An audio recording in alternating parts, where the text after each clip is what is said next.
Assalamualaikum warahmatullahi wabarakatuh. Alhamdulillah wassalatu wassalamu ala Rasulillah amma ba'd. Saya atas nama Ardin dari kelas A21. Pada kesempatan yang berbahagia ini saya akan mempresentasikan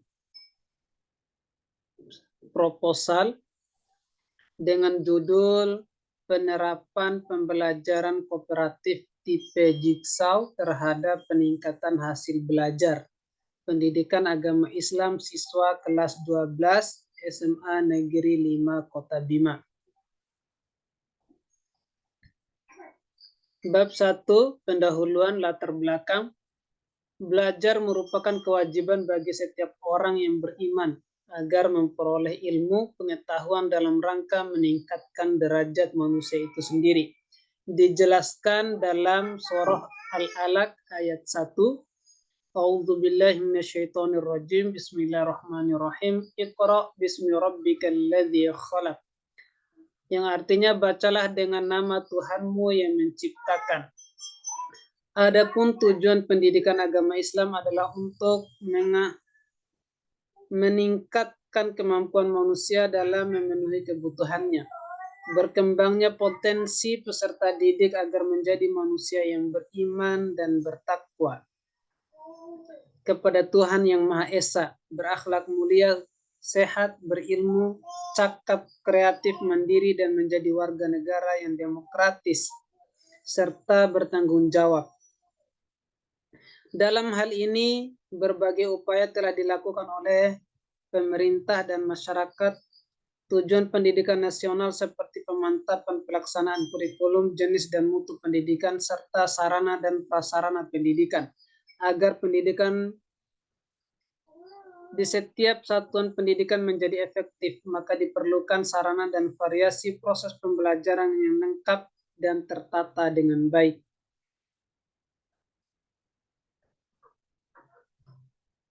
Sehingga dapat dimanfaatkan secara optimal untuk menunjang proses belajar mengajar yang berkualitas. Adapun hasil pendidikan atau pengajaran dikatakan betul-betul baik apabila proses tersebut dapat membangkitkan kegiatan belajar yang efektif dengan memiliki ciri-ciri sebagai berikut. Tahan lama dan dapat digunakan dalam kehidupan sehari-hari oleh siswa. Dalam hal ini guru senantiasa menjadikan pembimbing dan pelatihan yang baik bagi para siswa. Merupakan pengetahuan asli, pengetahuan hasil proses belajar itu bagi siswa seolah-olah telah merupakan bagian kepribadian bagi diri setiap siswa, sehingga akan dapat mempengaruhi pandangan dan caranya mendekati suatu permasalahan, sebab pengetahuan itu dihayati dan penuh makna bagi dirinya.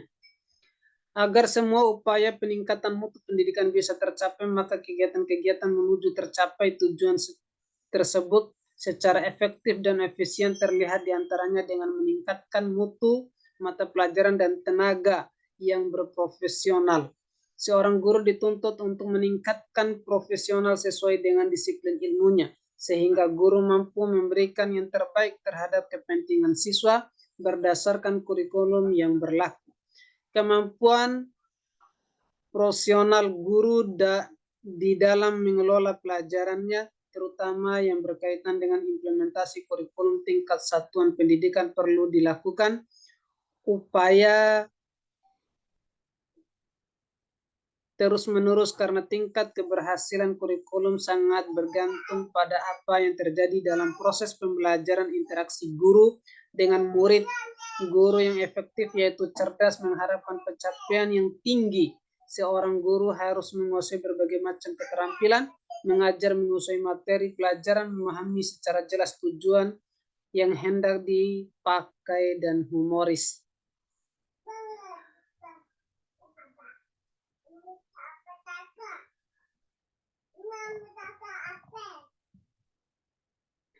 Kemandirian guru terletak pada kemampuannya mewujudkan kompetensi pribadinya. Guru dituntut untuk memiliki kemampuan optimal dalam berperilaku dan bertindak, sehingga apapun yang dilakukan oleh dampak dijadikan contoh bagi dirinya sendiri dan masyarakat sekitarnya.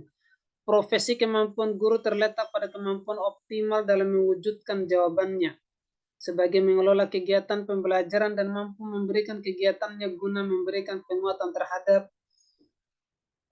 penguasaan konsep belajar siswa.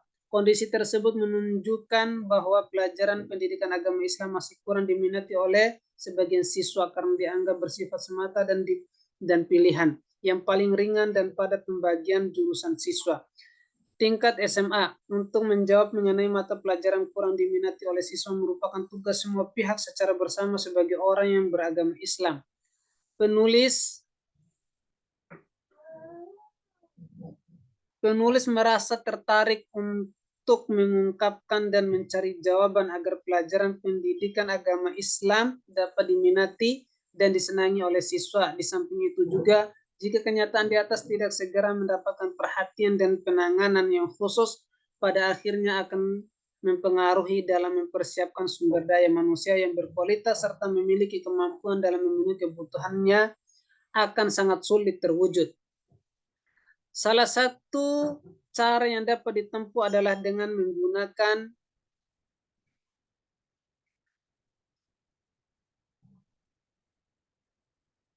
gaya mengajar atau metode atau gaya yang perlu diterapkan guru dalam proses belajar mengajar. Sebaiknya variatif, inovatif, serta mudah diterima oleh siswa dalam menyampaikan materi pelajaran, gaya mengajar guru atau lainnya.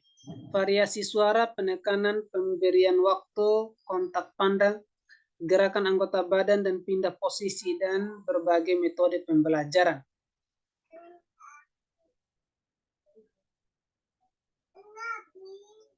Demikian dasar itu, penggunaan metode atau gaya mengajar salah satu alternatif dalam menanamkan konsep atau prinsip dan mengatasi kesulitan anak didik terhadap bahan pelajaran yang dianggap sulit dan rumit, sehingga pada akhirnya dapat meningkatkan keberhasilan proses belajar mengajar di dalam kelas. Berbagai usaha dilakukan guna memberikan penguatan terhadap motivasi belajar dan daya serap siswa.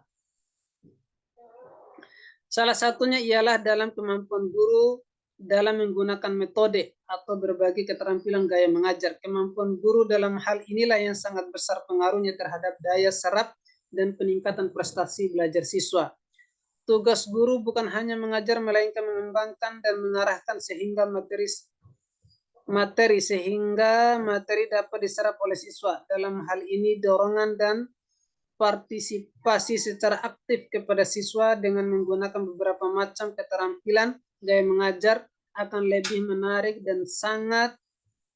dan perhatian siswa dan menerima materi-materi yang diberikan oleh guru.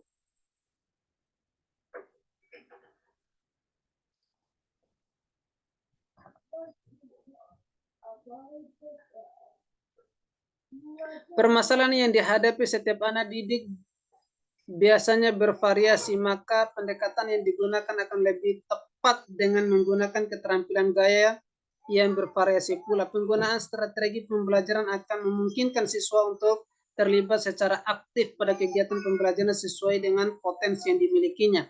Pola pembelajaran akan mempengaruhi daya serap dan akan dicapai oleh siswa itu sendiri. Pembelajaran yang menyenangkan apabila pembelajaran dikaji secara bersama-sama, dikaji baik kecil maupun besar. Untuk guru harus pandai memanfaatkan metode pembelajaran tersebut, kooperatif tipe jigsaw.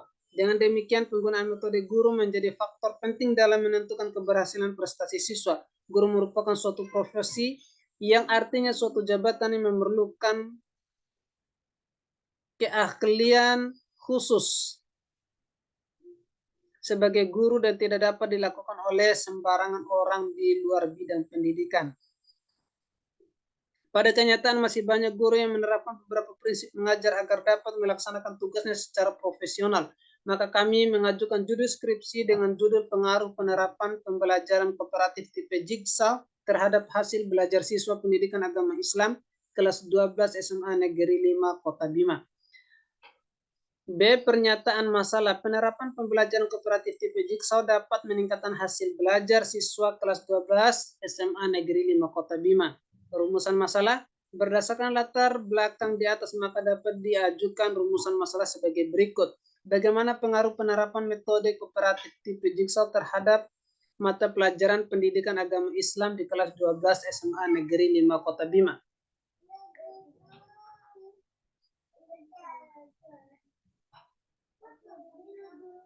Bab 2, landasan teori.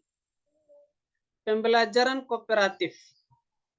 Pengertian pembelajaran kooperatif. Pembelajaran kooperatif merupakan salah satu model pembelajaran kelompok yang memiliki aturan-aturan tertentu. Prinsip dasar pembelajaran kooperatif adalah siswa membentuk kelompok kecil dan saling mengajar sesamanya untuk mencapai tujuan bersama.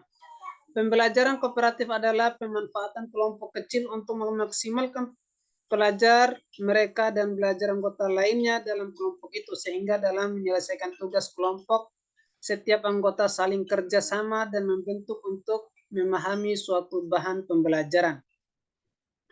Slavin dan Karuru mendefinisikan pembelajaran kooperatif sebagai suatu variasi metode pengajaran di mana siswa bekerja pada kelompok-kelompok kecil untuk membantu satu sama lainnya dengan memahami suatu kelompok bahasan.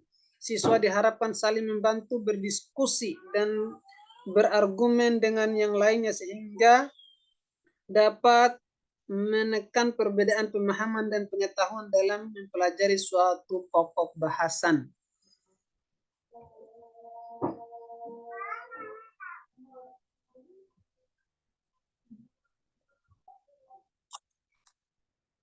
Analita mendefinisikan cooperative learning sebagai sistem kerja belajar kelompok yang terstruktur. Selanjutnya, Arens menjelaskan bahwa pembelajaran kooperatif ditandai dengan ciri-ciri sebagai berikut. A. Siswa bekerja dalam tim untuk mencapai tujuan. B. Tim-tim terdiri dari atas siswa-siswa berprestasi rendah, sedang, dan tinggi. C. Bila mana mungkin tim-tim itu berdiri dari campuran ras, budaya, dan gender. D. Sistem reward-nya berorientasi kelompok dan individu. Dengan demikian, model kooperatif dikembangkan untuk mencapai paling sedikit 3 tujuan penting, yaitu prestasi akademis, toleransi, dan penerimaan terhadap keanekaragaman dan pengembangan keterampilan sosial. Jadi manfaat lainnya dari materi kooperatif adalah mengembangkan pemahaman materi akademis, dasar penguatan keterampilan sosial, memberikan kesempatan kepada siswa dalam mengambil keputusan, menciptakan lingkungan bekerja yang aktif, mendorong penerimaan diri siswa, menghargai perbedaan gaya belajar siswa, meningkatkan rasa tanggung jawab siswa, dan fokus terhadap kesuksesan seluruh siswa.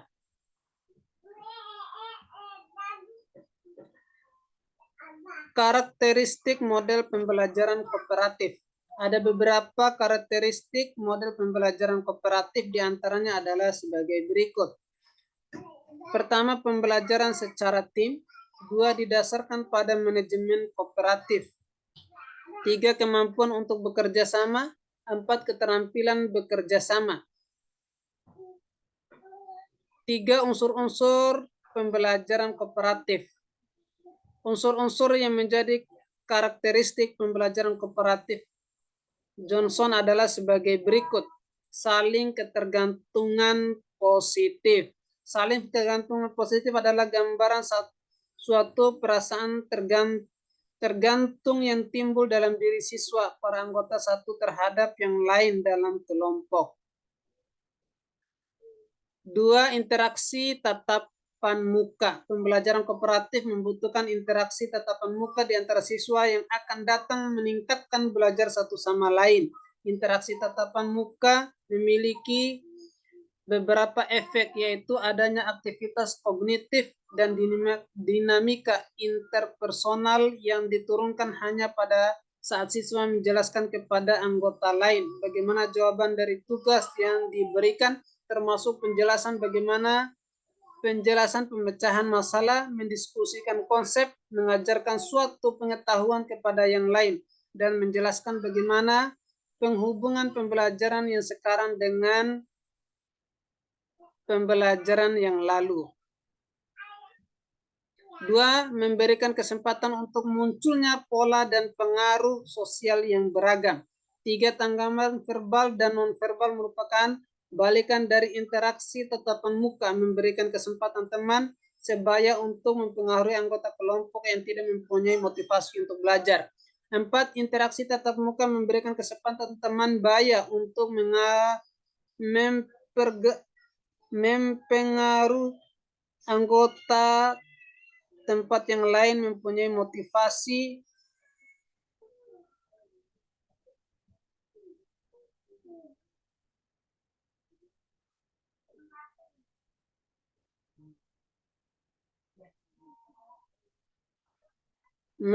motivasi untuk belajar.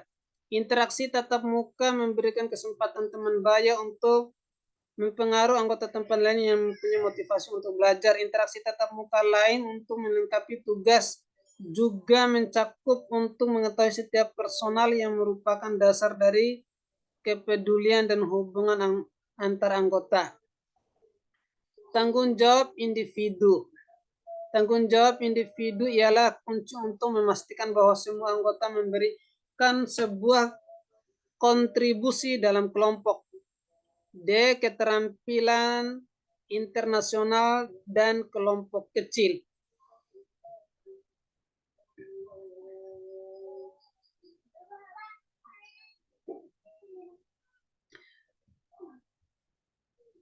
Tujuan pembelajaran kooperatif. Tujuan utama dalam penerapan model belajar mengajar pembelajaran kooperatif adalah agar peserta didik dapat belajar secara berkelompok bersama teman-temannya dengan cara saling menghargai pendapat dan memberikan kesempatan kepada orang lain untuk mengemukakan gagasannya dengan menyampaikan pendapat mereka secara berkelompok.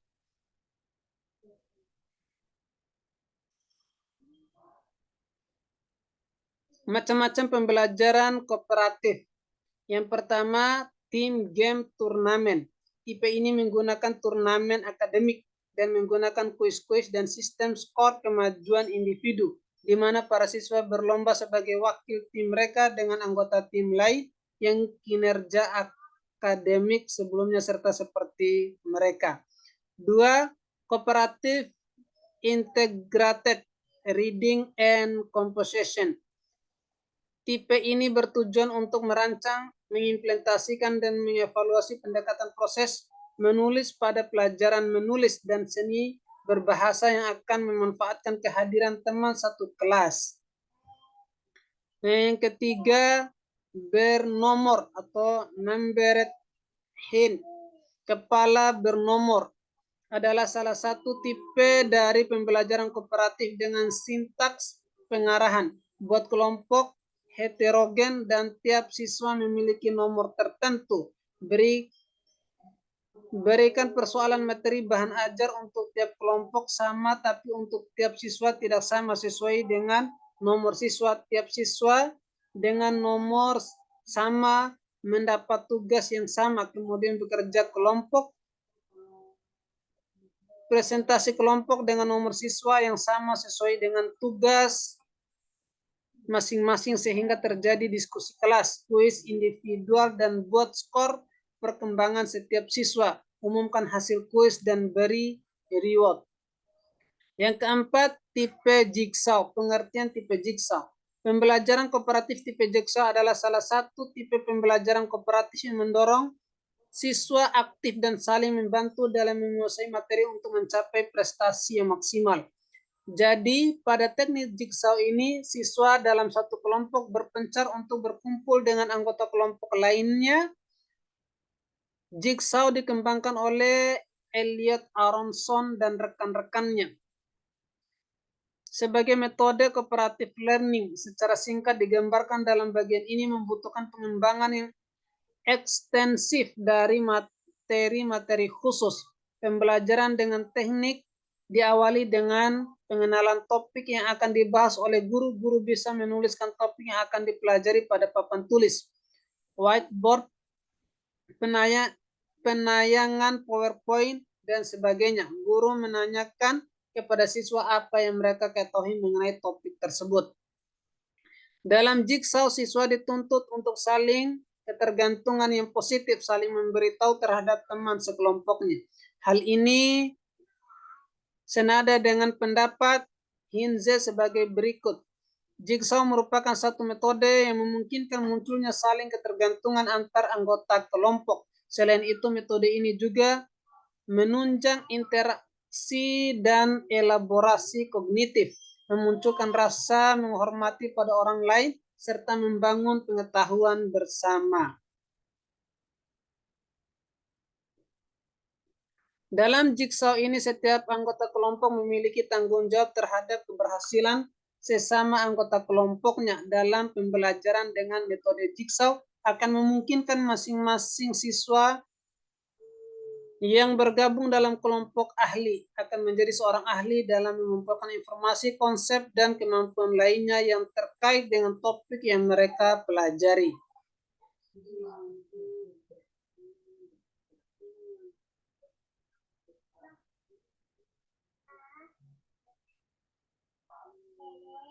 Untuk pelaksanaan pembelajaran kooperatif tipe jigsaw menurut Aronson, Stephen, Sikes, dan Snap disusun langkah-langkah sebagai berikut.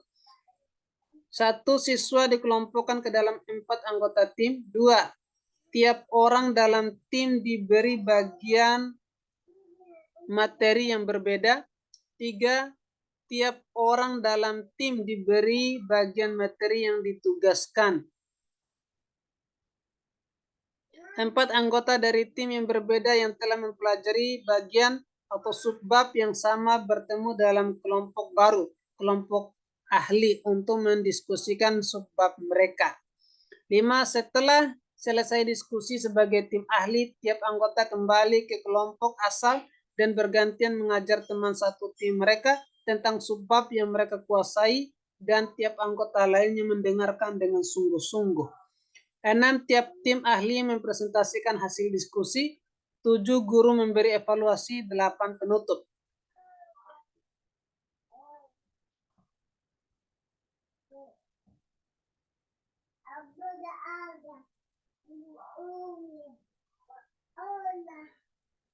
Kelebihan dan kekurangan jigsaw. Kelebihan jigsaw, adapun kelebihan jigsaw yang dikemukakan oleh Ibnu Hizam diantaranya adalah memudahkan siswa memiliki penyelesaian soal. B. Mengembangkan kegembiraan belajar sejati. C. Memungkinkan siswa saling belajar mengenai sikap, keterangan informasi, perilaku sosial, dan pandangan peserta lainnya. D. Memungkinkan berkembangnya nilai-nilai sosial dan komitmen. Menghilangkan sikap mementingkan diri sendiri, mengaitkan kepekaan dan kesetiakawanan sosial. Menghilangkan siswa dari penderitaan akibat kesendirian ataupun keterasingan. Dapat menjadi acuan perkembangan kepribadian yang sehat dan terintegrasi.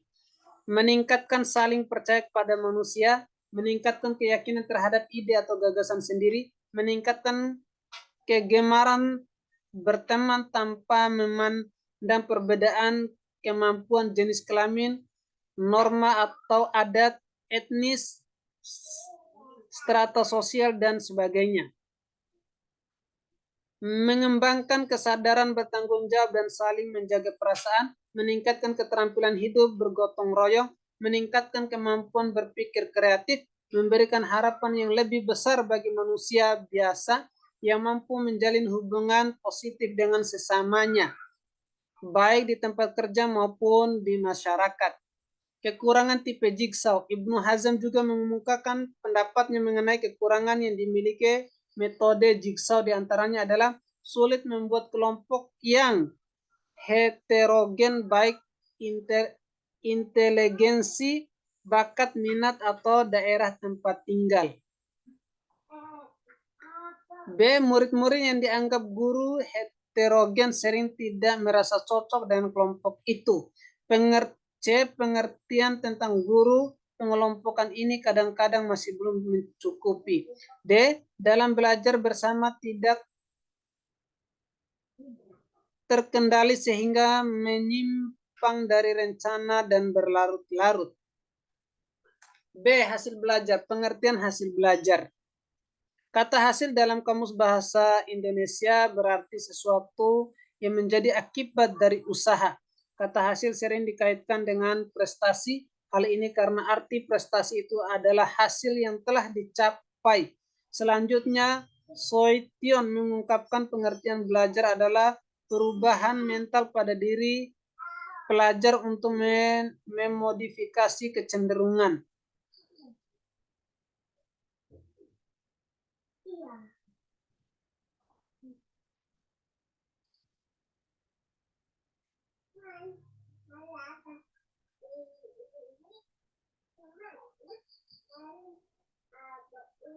Pengukuran hasil belajar.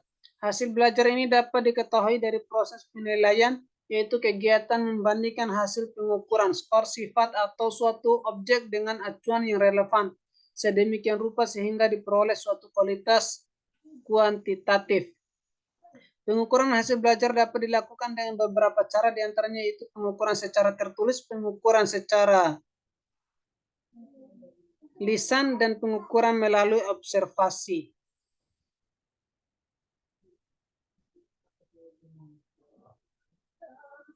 Indikator hasil belajar siswa. Yang menjadi indikator hasil belajar siswa adalah sebagai berikut. Daya serap terhadap bahan pembelajaran yang diajarkan, baik secara individual maupun kelompok. 2. Perilaku yang digariskan dalam tujuan pembelajaran telah dicapai oleh siswa, baik secara individu maupun kelompok. Faktor-faktor yang mengaruhi hasil belajar. Pada dasarnya, proses pembelajaran adalah merupakan suatu proses yang kompleks, walaupun nampaknya sederhana. Agar proses belajar yang optimal, maka faktor dalam proses belajar perlu diutus dikontrol sebaik-baiknya.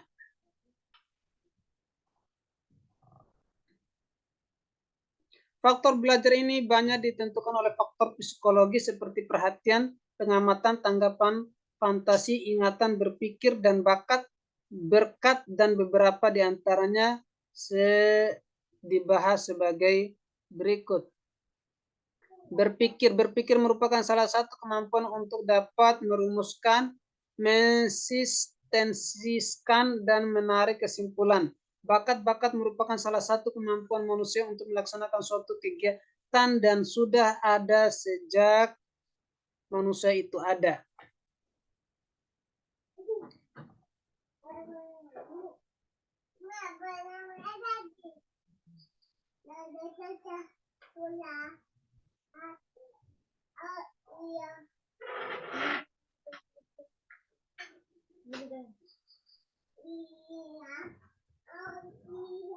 Penilaian hasil belajar.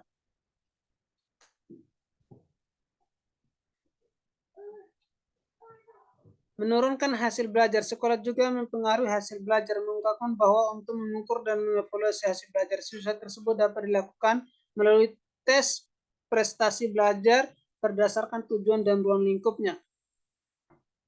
Tes prestasi belajar dapat digolongkan ke dalam jenis penilaian sebagai berikut. Yang pertama, tes formatif. Penilaian ini dapat mengukur satu atau beberapa pokok bahasa tertentu dan tujuan untuk memperoleh gambaran tentang daya serap siswa terhadap pokok bahasa tersebut.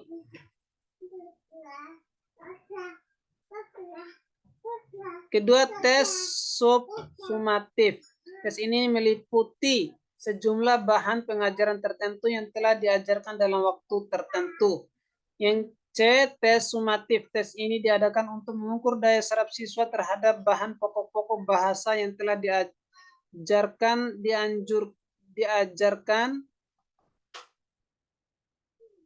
selama satu semester, satu atau dua bahan pelajaran.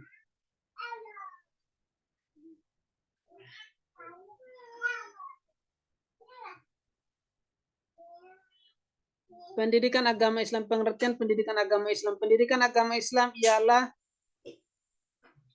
pendidikan yang memberikan pengetahuan dan pembentukan sikap, kepribadian, dan keterampilan dilaksanakan sekurang-kurangnya melalui mata pelajaran atau kuliah pada semua jalur jenjang dan jenis pendidikan.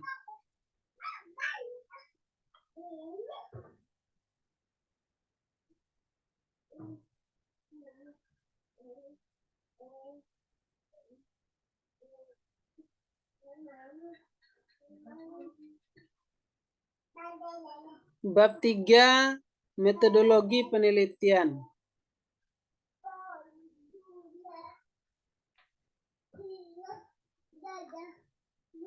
Metode penelitian, jenis penelitian dilakukan dalam penelitian ini adalah penelitian kuantitatif eksperimen. Penelitian ini juga merupakan jenis penelitian lapangan karena menggunakan metode kuantitatif deskriptif statistik sebagaimana deskripsi sederhana. Desain ini juga menyelidiki kenyataan yang telah terjadi sebagaimana adanya tanpa ada manipulasi perlakuan subjek. Fokus yang menjadi perhatian dari desain ini adalah pengukuran terhadap hubungan antara dua fenomena atau lebih. Disebut desain korelasional karena pelaksanaannya menggunakan teknik analisis statistik yang dinamakan korelasi. Korelasi tersebut menyatakan tingkat hubungan antara variabel yang diselidiki. Sumber data dan teknik pengumpulan data. Sumber data. Setiap penelitian memerlukan data karena data merupakan sumber yang memberikan gambaran utama tentang ada tidaknya masalah yang akan diteliti. Sumber data adalah subjek dari mana data diperoleh. Apabila peneliti menggunakan kuesioner atau wawancara dalam pengumpulan datanya, maka sumber data tersebut disebut responden, yaitu orang yang merespon atau menjawab pertanyaan-pertanyaan peneliti, baik pertanyaan tertulis maupun lisan.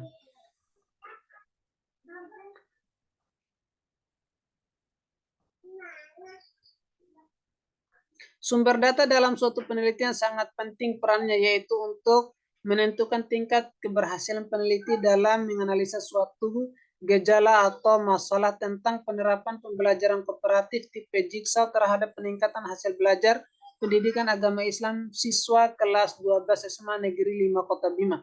Hal ini dimaksudkan agar dapat menghasilkan penelitian yang benar-benar sah dan dapat dipertanggungjawabkan. Sumber data dalam penelitian ini dapat dibedakan menjadi dua macam, yaitu A. Data primer. Data primer adalah data yang diperoleh langsung dari responden.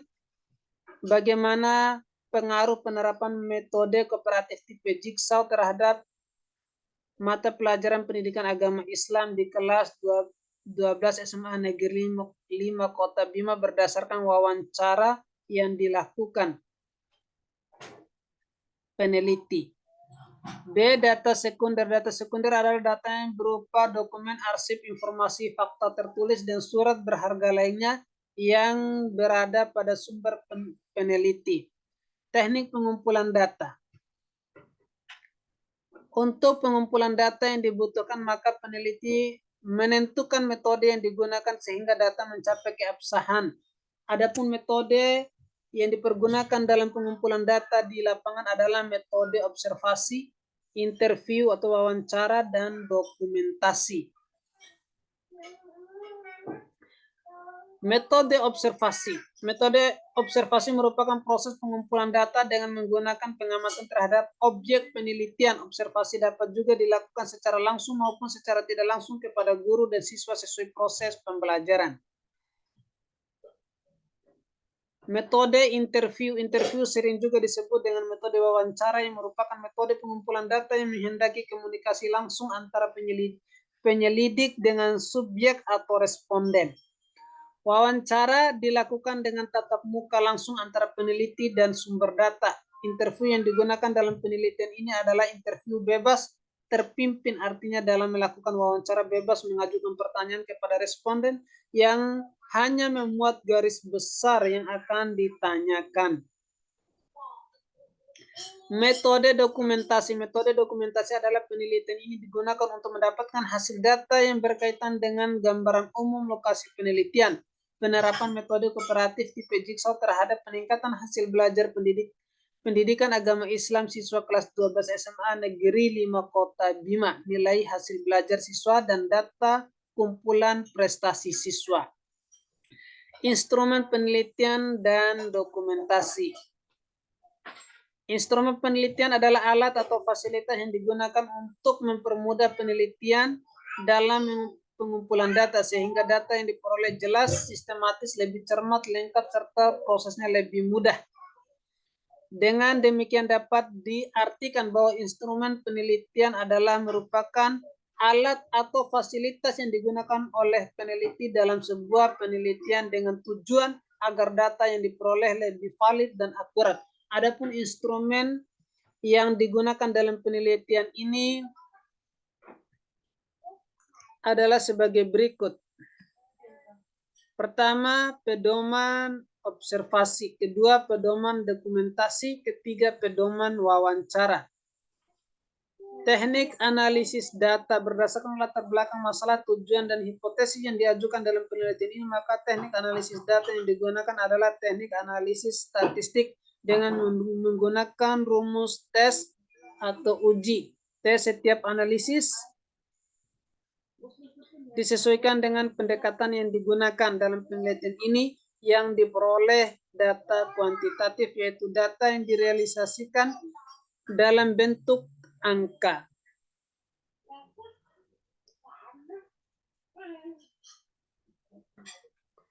Pengujian kredibilitas data. Untuk mendapatkan kevalidan atau keabsahan data ini, peneliti menggunakan penyampaian rincian kredibilitas data sebagai berikut. Perpanjangan pengamatan, 2 peningkatan ketekunan, 3 triangulasi, 4 analisis kasus negatif, 5 menggunakan referensi, 6 menggunakan member check. Dari keenam macam teknik di atas, maka peneliti 3 cara yang sesuai dengan fokus peneliti, yaitu triangulasi. Triangulasi diartikan sebagai pengecekan data dari berbagai sumber. B. Peningkatan ketekunan, yakni melakukan pengamatan secara lebih cermat dan berkesinambungan. C. Menggunakan member check adalah proses pengecekan diperoleh peneliti kepada pemberi data. Demikian presentasi proposal dari saya. Terima kasih. Wassalamualaikum warahmatullahi wabarakatuh. Nah.